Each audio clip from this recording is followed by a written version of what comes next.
There was continued shock today over the discovery that a 33-year-old American man was killed fighting for Sunni militants in Syria. The Californian is not the first American who has given his life for jihadi causes in the war-torn country, and the FBI warns there are dozens more like him out there. We, of course, use every tool we have to disrupt and dissuade individuals from traveling abroad for violent jihad and to track and engage those who return. The death of Douglas MacArthur McCain has once again highlighted the issue of Americans joining jihadist groups.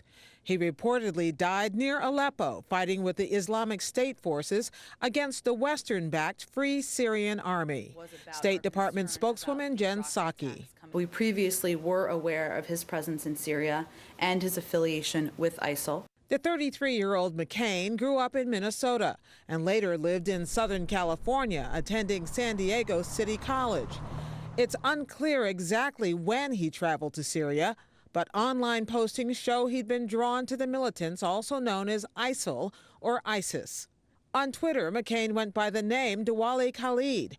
In late June, he retweeted a post that read, "It takes a warrior to understand a warrior. Pray for ISIS." McCain was not the only radicalized American to travel to the battlefront. You think you're safe where you are? Florida-born Monair Mohammed Abu Salah was killed in a suicide bomb attack in Syria last May. He joined the al-Nusra Front, a branch of al-Qaeda. And last year, a Michigan woman was killed by pro-government forces in Syria. FBI Director James Comey says about 100 Americans have joined the fight there. They follow the likes of American John Walker Lind, captured in Afghanistan while fighting for the Taliban in 2001. He's now serving 20 years in a federal prison. The State Department said today it is looking into reports that a second American died in the same Syrian battle that took McCain's life last weekend. For more on why Americans and other Westerners join Islamic extremist groups, we turn to Jessica Stern, a lecturer on terrorism at Harvard University and the author of Terror in the Name of God. She served on the National Security Council staff in the Clinton administration. And Humaira Khan, the executive director of Muflihun, a think tank that focuses on countering violent extremism.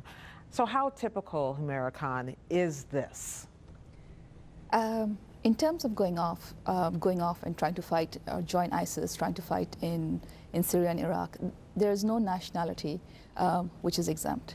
We are seeing people from many countries going, and so being American does not mean there's any less likelihood. You see a lot of movement from Europe. We know that there is, the last numbers which have come out from the government are that there has been about 140 known Americans who have actually gone to Syria to fight. Jessica Stern, how does that compare to Westerners drawn from other countries? We saw in the execution video of James Foley, at least we heard that his executioner appeared to have a British accent. Yes, there are about 50 countries from which jihadis have volunteered to go and fight in Syria. And what studies show is that they're not necessarily religious zealots. Indeed, they may be rather ignorant about Islam. Quite a few of them actually are converts. They are often quite marginalized. They often have bad encounters or unhappy encounters with the police. They may have had an identity crisis.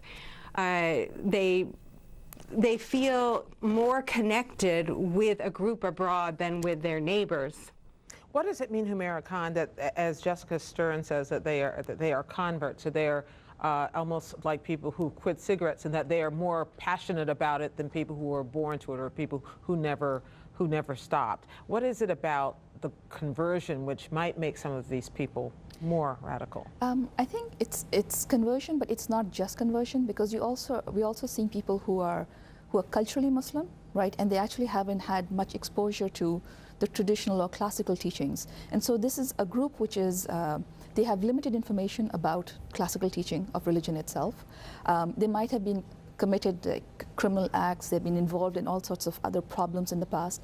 So for them, it's a matter of proving that, oh, we have now become good. They're trying to make amends in a particular way. And they're trying to find this sort of like shortcut to heaven. Now, most people, when they do something bad in the past, right, a regular believer will say, okay, I need to repent, I need to do good deeds, I need to maybe go for Hajj, I'll pray. Those are the regular things you do. But they have such a superficial understanding of religion that they actually go down the path of, well, maybe if I do this, this will be my shortcut and it'll get me away suddenly into, it'll save me. Jessica Stern, a shortcut to heaven, okay? If this is what is drawing some people to these causes, does ISIL, the Islamic State group, does that provide an easier path in? Well, I think we also need to remember that these are people who actually want to kill. A lot of people want to right injustices around the world, and they become physicians and heal people, for example, of Ebola, or they work for human rights groups. These are people who think that by killing civilians, they have a quicker pathway to heaven. And it is really sad, as Humaira says, that often this happens among people who really don't know very much about traditional teachings of Islam. But what about this, about ISIS's role? We've been dealing with it al-Nusra Front, with al-Qaeda. Over the years, Humaira Khan, we have seen this happen, even in Afghanistan with John Walker Lindh all those years ago. Is there something about ISIS which makes it more accessible to these people? Actually, there's two parts to it, right? One is that ISIS is a lot more open or encouraging or welcoming to foreign fighters. And so they're one of the few groups which is openly calling out to them, much more so than other groups. I was actually, our organization looks at people or tries to prevent people from actually joining terrorist groups, trying to step away from violent extremism. So in one of the cases, we actually asked, why ISIS? Why specifically did you want to join ISIS versus anyone else? And the response was because of its international flavor. And because they have they have now got a reputation of having an international flavor, so you'll find a lot of other nationalities. It's actually more attractive to people going from the West, because in some of the other groups who are fighting on the ground right now, they're not looking for foreign fighters, right? You talk to some of the people from FSA, and they expect the Syrians to step up. Right, Jabhat al-Nusra has fewer foreign fighters, and they have a lot more vetting which goes on because they are part of al-Qaeda, and al-Qaeda has its own, they're very careful on who they let in. Jessica Stern, and yet Syria somehow has become ground zero for this. Is it because of anti-Western activity, anti-Assad activity? What is it about Syria that has proved so attractive?